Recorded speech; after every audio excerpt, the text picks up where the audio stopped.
no Evangelho de Lucas, capítulo 3, verso 10.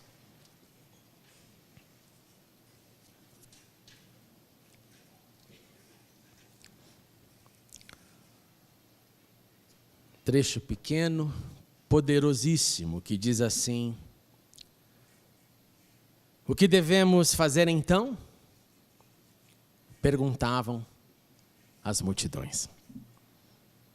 Senhor, obrigado porque na tua casa permanecemos, obrigado por esse dia de vida, obrigado por este lugar, esta igreja com seus 75 anos que tem recebido pessoas, vidas, para proclamarem que Cristo é vivo e que Cristo, nele está a salvação das nossas almas. Pai, eu aproveito nesse momento para agradecer por esse milagre que o Senhor fez, dando-nos este piano. E te peço, Senhor, que sim, possamos cada vez mais crer e viver que o Senhor é o dono de tudo e de todos.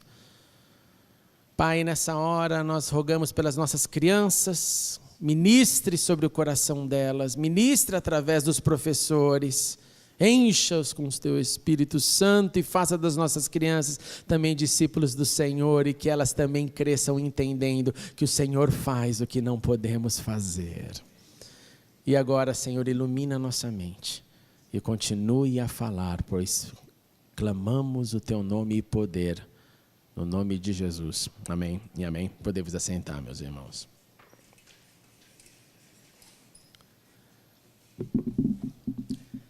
Depois da apresentação de Jesus no templo, José, Maria e, obviamente, Jesus voltaram para a sua própria cidade, cidade de Nazaré, lá no norte de Israel, no território da Galileia.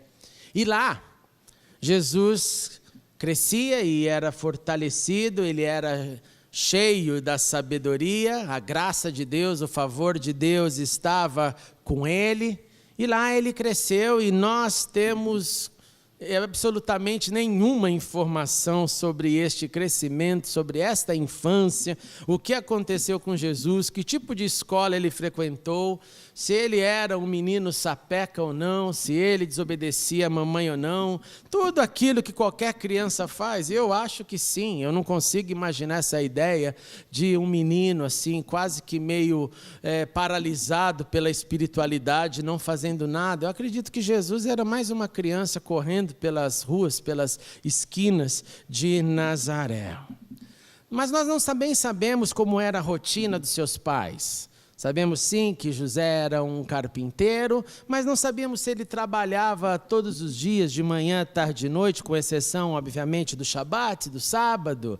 Não sabíamos o que Maria fazia nas suas horas livres, não temos noção de como era a vida. E para entendermos um pouco sobre essa infância, como eu tenho dito, o melhor lugar para ir é lá para Nazaré e tentar descobrir através da arqueologia, da história, como era o ambiente que Jesus cresceu, a cidade que ele permaneceu pela sua infância.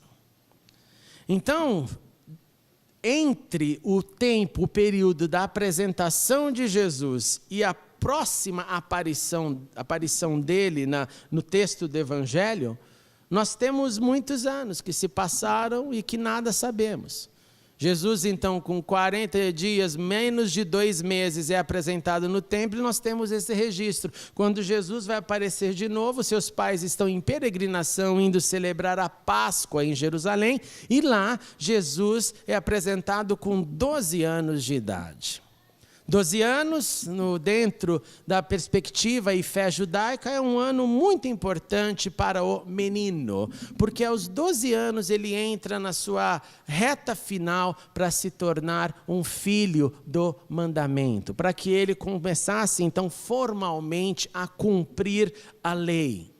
Naquela época, na época de Jesus, isso não era tão grandioso como é hoje em muitos setores, onde nós temos grandes festas de bar mitzvah, festas que às vezes parecem uma produção assim incrível, uma festa que marca realmente a vida do menino. Naquela época, no mundo antigo, era simplesmente ele era convidado. Na semana que ele fez 12 anos, na semana que ele fez 13 anos, ele era convidado para ele ir ler.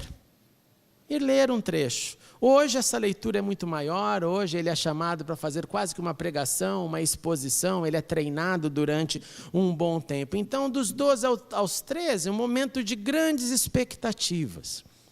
Então, é o único dado que nós temos, Jesus com 12 anos lá ao templo.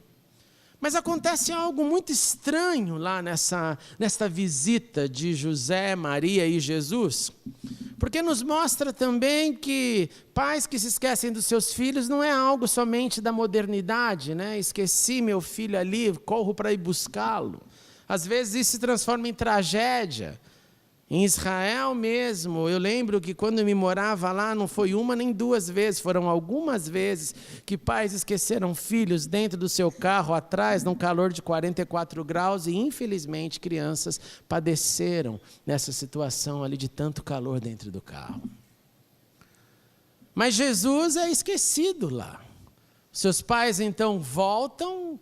A caminhada está gostosa, imaginamos que tinha muita gente nessa comitiva, provavelmente todo ali o pessoal da região da Galileia, descem com José e Maria, e a Bíblia diz que depois de andarem um dia inteiro, o dia todo, aí eles se lembram, poxa, eu pensei que Jesus estava aí no meio, e eu gosto muito quando eu vejo pessoas tentando defender José e Maria, aqui dizendo, não, isso aqui é porque... Não tem porquê, gente. Pai que esquece o filho, mãe que esquece a filha, está errado, fez besteira.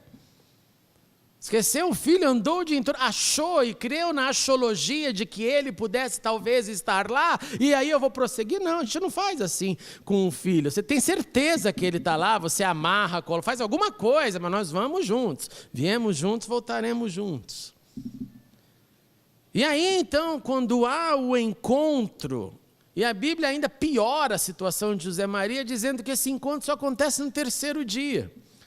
Aí os comentaristas tentam explicar mais ou menos o seguinte, ele andou um dia inteiro, no final do dia já estava a uma distância. Aí perceberam, Jesus não está aqui, volta, para voltar mais um dia.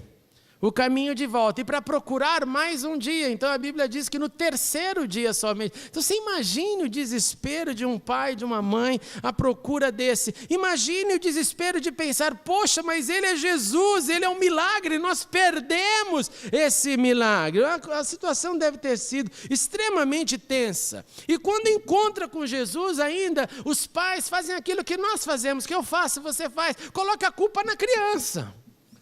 A culpa é filho, por que você fez isso? Culpa de sua culpa, seu pai e eu estávamos aflitos, seu pai e eu estávamos à procura, nada mais gostoso que tirar a culpa e jogar em alguém, ainda mais numa criança que não vai conseguir se defender, mas Jesus dá uma resposta terrivelmente dura para os seus pais, dizendo, olha, por que vocês estavam me procurando? Vocês não sabiam que eu devia estar na casa do meu pai? Interessante que ele não fala, vocês não sabiam que eu estava na casa, deveria estar ao lado do papai José? Vocês não sabiam que eu deveria estar na casa do meu pai, o Avino Sheba Shamayim, o nosso pai que está nos céus? Vocês não sabiam disso? E aí Lucas termina dando a conclusão do que não é possível ser concluído, dizendo, os seus pais não compreenderam nada. Não compreendem o que eles diziam, mas ele voltou para Nazaré, e aí ameniza e traz a paz que a gente precisa para o coração, quando o Evangelho diz, mas Jesus era obediente e voltou com eles. Para garantir que crianças têm que ser obedientes, não podem fazer nenhuma traquinagem, volta para casa, está todo mundo pacificado, e uma vez mais ouvimos que Maria guarda tudo no seu coração, porque não entende tudo o que vê. E Jesus ia crescendo em sabedoria, e Jesus ia crescendo em estatura, e Jesus ia crescendo em graça, diante de Deus e diante dos homens. Essa frase parece ser um eco daquilo que nós ouvimos no passado sobre Samuel. O menino Samuel continuava a crescer, sendo cada vez mais estimado pelo Senhor e pelo povo, o que nos atesta com certeza que o que acontecia no crescimento de Jesus tinha um eco na sociedade. Não era algo que só o pai e a mãe viam e percebiam, porque às vezes nós como pai e mãe, nós percebemos coisas que nem sempre são tão lindas e tão públicas, porque amamos tanto e vemos cada detalhe. Mas quando o texto nos diz que há um favor da sociedade e de Deus, é porque os de fora estão notando algo diferente. E isso acontecia tanto em Samuel quanto aconteceu com Jesus. O fato é que, então, depois deste evento, de novo entra o silêncio. Então, menos de 2 meses depois da segunda aparição, 12 anos. 12 anos, próxima aparição, a Bíblia vai nos dizer que é quando ele está com cerca de 30 anos. E não ouvimos nada a respeito deste Jesus. Mas antes dele reaparecer, nós somos informados primeiramente que veio um profeta, o primeiro profeta do Novo Testamento. Seu nome era João, conhecido como João Batista, filho de Zacarias, e este profeta traz a manifestação de uma profecia que foi dada cerca de 600 anos antes de Cristo. E a profecia era o seguinte: voz do que clama no deserto, preparem o caminho para o Senhor, façam veredas retas para Ele.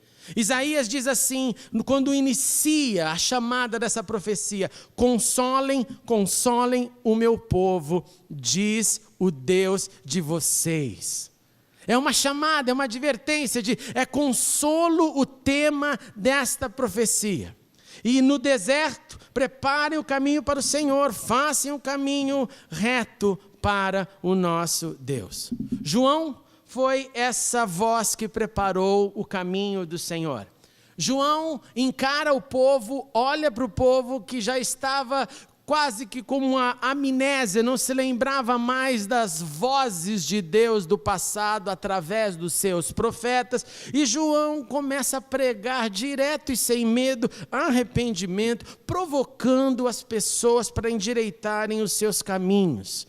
Ele anunciava claramente que ele estava ali com essa missão, ele deixava bem claro que ele estava oferecendo as águas, o batismo nas águas, mas ele também deixava bem claro que viria alguém que era mais poderoso do que ele. Ele dizia que ele não era digno de se curvar, desamarrar as sandálias dos pés deste, e que este que viria batizaria com o Espírito Santo e com fogo.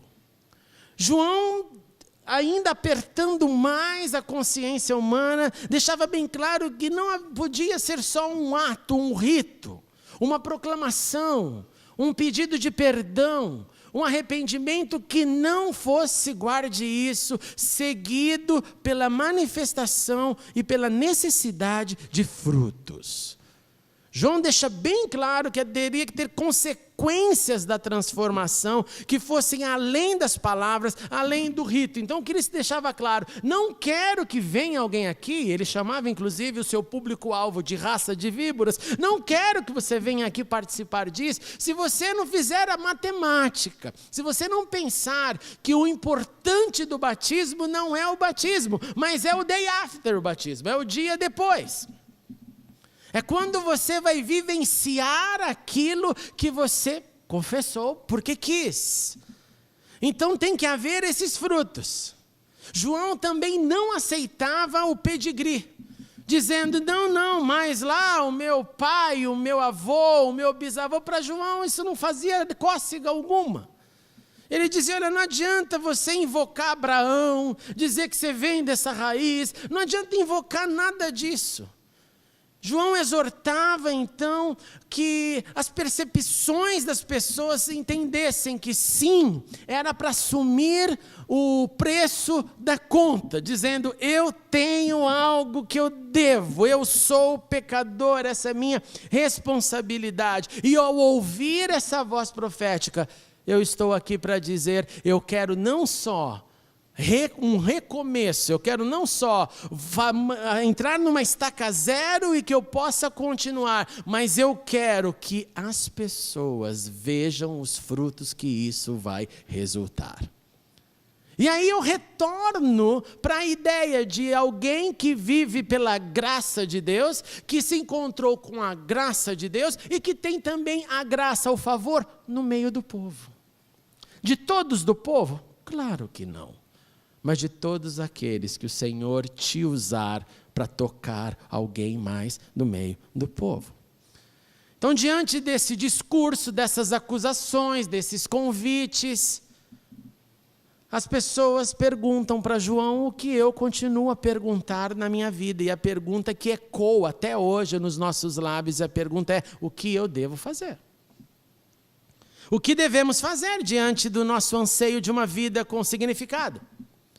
Tudo bem, João, entendi, mas o que nós devemos fazer diante de todas as escolhas que estão diante de mim? João, você está dizendo que é para se arrepender, mas é que é para dar fruto, mas fruto vai ser complicado, eu não sei o que eu posso fazer, a minha vida não permite dar fruto, João.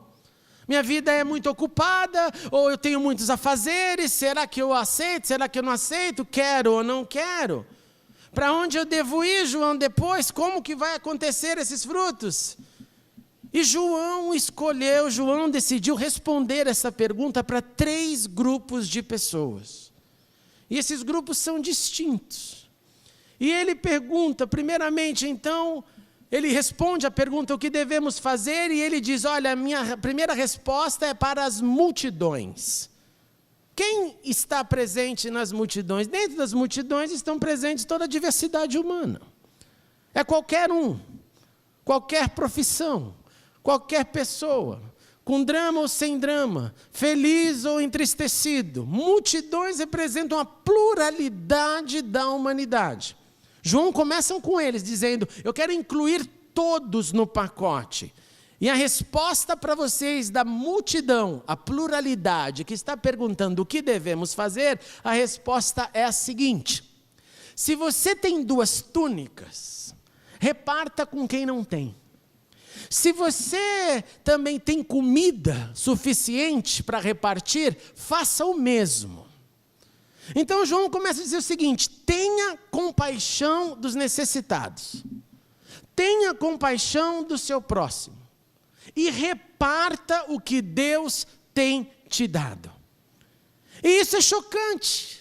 E isso é um tema que às vezes é fácil para nós limitarmos a uma questão. E quando nós ouvimos esse tipo de tema, geralmente nós pensamos na questão social. No que eu faço pelo social. No que eu promovo como gestos de caridade, instituições de caridade. Mas isso vai muito além. Ele está primeiro chamando a atenção para uma forma de viver, e essa forma de viver não é a forma de só adquirir, mas é a forma do repartir. Nós oramos para repartir? A resposta é muito pouco, para não dizer não. Nós oramos para adquirir. Nós oramos para que venham bênçãos, para que as bênçãos acresçam no meu celeiro, no meu depósito, na minha vida, no meu reino. E se sobrar depois, talvez, oxalá, vou orar, aí eu reparto. Então João está pegando todo mundo, colocando num pacote e dizendo assim: o que tem que mudar nesses frutos é o desejo de ter para repartir. Repartir, seja a túnica ou seja a comida, o pão nosso de cada dia. Repartir o que eu possuo. E quando eu reparto o que eu possuo, eu toco. Quando eu reparto o que Deus me deu, eu vou além do simples Deus te abençoe, Deus proveja, que Deus faça. Não, a resposta em muitas e muitas vezes estão comigo. As respostas muitas vezes estão no meu bolso. As respostas muitas vezes Deus já te deu e já está mofando, e você não percebeu que deveria repartir. Mas o clamor está lá constantemente: dê-me, Senhor, abençoe-me, Senhor. João está dizendo aqui: inverta. Peça: Senhor, eu quero repartir, então eu preciso clamar na mesma intensidade, porque a nossa tendência humana briga com o repartir, briga com o dar. Nós temos mais facilidade para receber do que para dar.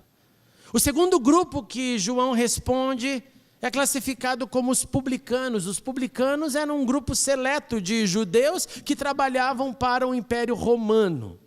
Então eles recebiam impostos para os romanos, eles recebiam impostos para o ocupador. Imagine a fama deles no meio do povo.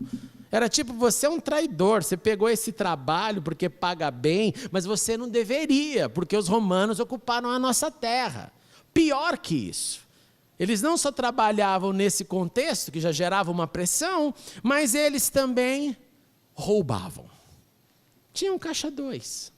O imposto era 10, cobra 15, 5 meu, 10 para Roma, Roma fica feliz, eu mais feliz ainda, e está tudo bem.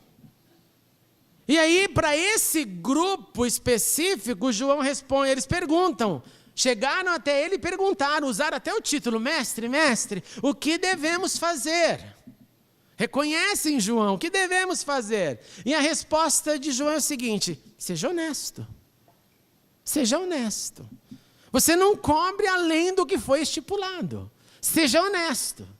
Tenha honestidade dentro de você a ponto de você não questionar, mas e se eu? Não tem e se eu. Honestidade não é medida pela porcentagem, não é. Eu sou 51% honesto e 49% desonesto. Já é mais que a maioria. Não existe isso. Honestidade é igual fidelidade, ou é honesto ou é desonesto, ou é fiel ou é infiel. Não tem meio termo. Sou 70% fiel ao meu marido, à minha esposa, e 30% Deus tem que me ajudar. Não é então. Não tem divisão nesses temas da vida. João responde para eles, o que vocês devem fazer? Não é para orar, olha que legal, ele não fala, vai orar vai lá no templo, sabe, chega lá, faz uma oferta e começa a orar para Deus, ele fala, seja honesto, direto e reto no ponto do problema. E o terceiro grupo que João responde eram soldados, eles olham um para o outro, a carapuça já está caindo em todo mundo, está todo mundo acusado, e eles falam, e nós, hein? O que é a gente aí? O que nós devemos fazer? E João olha para eles e responde o negócio seguinte, não pratique extorsão, não acuse ninguém falsamente. E aí vem a pior parte, contentem-se com seus salários. Não obrigue a ninguém fazer ou deixar de fazer alguma coisa por meio da ameaça, por causa do uso da violência, com a intenção de obter vantagem, recompensa, lucro. Não use a sua autoridade para fazer alguém fazer o que ela não deve fazer. E não use a desculpa de que você faz isso porque ganha pouco. Então, Senhor, o Senhor sabe que eu estou ganhando pouco aí, eu vou ter que roubar um pouquinho. Senhor, abençoe meu roubo, Santo Deus. Irmãos, isso tem se tornado, vocês veem notícias, eu não preciso dizer. Um dia está lá com Jesus na boca, outro dia está preso, uma coisa maravilhosa. Não justifique o mal feito pela insuficiência do que você acha, que você gostaria de receber. A pergunta sai destes 3 grupos, da multidão que inclui a todos, dos publicanos e dos soldados, e chega até nós, o que eu devo fazer? Diante da exortação de o batizador de fogo, e nós já o recebemos, conosco está. O Senhor Deus, nós já temos a revelação, Ele já veio, já morreu, já ressuscitou. O que devemos fazer? E eu quero te encorajar e nos encorajar a ouvir a voz de João. Primeiro, cresçamos no amor e neste dom de repartir, meus irmãos.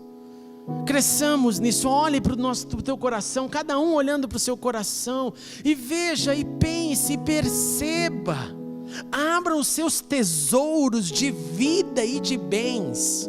Isso aqui não é só dinheiro, não é só a roupa. Se eu não decidir dividir atos de bondade, de amor, eu entro e saio da igreja, eu entro e saio na universidade, eu entro e saio no carro, no trânsito, eu entro e saio em qualquer lugar, sem dividir atos de bondade. Se eu não me preparar para fazer isso e não pensar nisso, eu vivo a individualidade da minha vida, atrás do infeliz do meu telefone, e basta. O Senhor nos chama para olhar para como eu estou crescendo nesse amor, nesse dom de repartir tudo que Ele tem me dado. Da alegria, da paz, ao sorriso, ao toque e também da minha roupa e do meu dinheiro. Também do meu tempo e do meu amor. E às vezes repartir é repartir o que eu não tenho. Já repartiu o que você não tem? Alguém chega, conta uma história para você e você fala, eu não tenho como, eu não tenho nada do que você precisa, mas eu vou repartir a sua dor com você, eu estou aqui do seu lado para chorar com você. Eu não tenho, eu queria ter. E esse repartir, às vezes de emoções, fortalece o desanimado. Segundo, irmãos, sejamos sempre honestos e íntegros. Não tem jeitinho nem jeitão. É correto, não é correto, não é correto. Encare em alto e bom som. Sejamos nós os primeiros a entender, sim, a César o que é de César, a Deus o que é de Deus. E se César for um desgraçado, corrupto, bandido, ladrão, do partido que você não suporta em tempos de eleições, a Bíblia olha para a gente e fala, isso aí, dê a César, que inclusive se chama de Deus, o que ele pede, dê a Deus o que é de Deus. A nossa honestidade não tem que ficar baseada em se quem manda na nação não é tão agraciado como gostaríamos. A nossa integridade tem que ser a nossa maior e melhor oração. Porque não é uma nem duas vezes que a Bíblia simplesmente olha e dá essas respostas. Quer estar com Deus? Seja íntegro, seja reto, seja justo. Terceiro, jamais abuse do status, da sua autoridade, daquilo que Deus tem te dado, para que com orgulho você e eu venhamos a massacrar alguém menos favorecido. É tão fácil a gente fazer isso, irmãos, é tão fácil. Até a indiferença massacra alguém. Não, eu não fico falando que sou, então. Você se esconde tanto que a sua indiferença, ela toca negativamente alguém que precisaria do seu braço estendido para dar amor. Ser tocado pela indiferença é horrível. Ela não é ativa, ela não fala aos meus ouvidos, ela não grita, ela não me causa fantasmas de palavras, mas ela me causa fantasmas de visões, de expressões, porque eu fico lembrando da indiferença que alguém me olhou, ou deixou de me olhar, ou virou o rosto para mim. Indiferença é terrível, tão terrível quanto a língua que fala o que não devia. Indiferença é horrível, é maligno. Então não abuse do seu status, do que você é, do que você tem. Mas olhe, fale assim, Senhor, deixa eu me ver como se eu fosse o espelho diante de mim mesmo. Faz esse exercício. Tenta imaginar você agora saindo aí do seu corpo. Não é esoterismo não, irmãos, fiquem tranquilos. Tente só imaginar você saindo e se olhando. E pergunte a esse espelho, o que as pessoas veem quando olham para você? Porque esse orgulho chega ao ponto que nós desenvolvemos caras feias e falamos, minha cara é assim mesmo, me aceite dessa forma. E eu fico perguntando, Jesus, a cara dele, o semblante dele, as palavras dele tocavam, desnorteavam até quem queria prendê-lo. Falava, não dá, não dá. Isso é orgulho nosso. É um abuso da minha autoridade, enquanto o próprio Deus deu seu Filho Jesus para olhar humildemente e para orar dizendo diante dos que atacavam, torturavam, perdoe-os, eles não sabem o que fazem. Jesus, que quando ouvia dos seus discípulos muito espirituais dizendo, Jesus, vamos pedir fogo do céu, matar todos os infiéis, esse irmão que está no meu caminho aqui, Senhor, fogo do céu nele. Já não tem fogo do céu para ninguém. estão matando ninguém, queimando ninguém. Senhor, aquele irmão pecador, peguei no Facebook ele fazendo isso. Você entende? Você entende como nós abusamos da autoridade que não temos? Não temos. Perceba a grandeza das palavras de João Batista, imaginando um mundo onde, aqui concluo, imagine um mundo onde as riquezas fossem distribuídas, onde ninguém abusasse da sua autoridade e onde a honestidade fosse a prática comum. Como chama esse mundo? E eu te respondo: esse é o céu, lindo céu que eu canto. Porque na terra ele não existe. É o que João está dizendo. Um mundo de honestidade, um mundo de riquezas repartidas, um mundo onde ninguém abusa da autoridade e um mundo onde vivem felizes com contentamento com o que tem. Aí você fala: mas eu quero crescer. E eu falo: cresça. Vá, não está feliz, não há problema, estude, corra atrás, levante mais cedo. Mas cuidado para não adoecer aquilo que tem adoecido a vida humana na pós-modernidade. É trabalho, trabalho, não tem tempo para mais nada na vida, porque a doença de ficar rico já se instalou. E ser contente com o que tem não é ser frustrado com o que não possui. É ser grato a Deus pelo que eu tenho hoje. E oxalá que Ele nos dê mais fruto do trabalho honesto. Por que essa palavra foi compartilhada para nós nos evangelhos, meus irmãos? Eu acredito porque nós devemos ser pelo menos os que vão tentar trazer esse mundo que eu chamei de céus. Jesus chama que venha o teu reino. E enquanto Ele não chegar, que haja focos desse reino a partir da minha vida e da sua, onde quer que andarmos. Vamos ficar em pé. Sim, Senhor.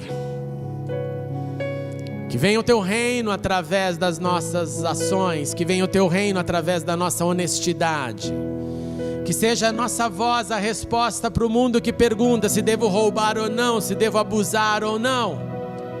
Que sejam as nossas vidas, os nossos exemplos, o contentamento com o que temos, pessoas gratas e que contagiam com gratidão e não com a frustração do que ainda não consegui ter. Em nome de Jesus, Senhor, ajude-nos a todos, a entendermos a beleza do repartir.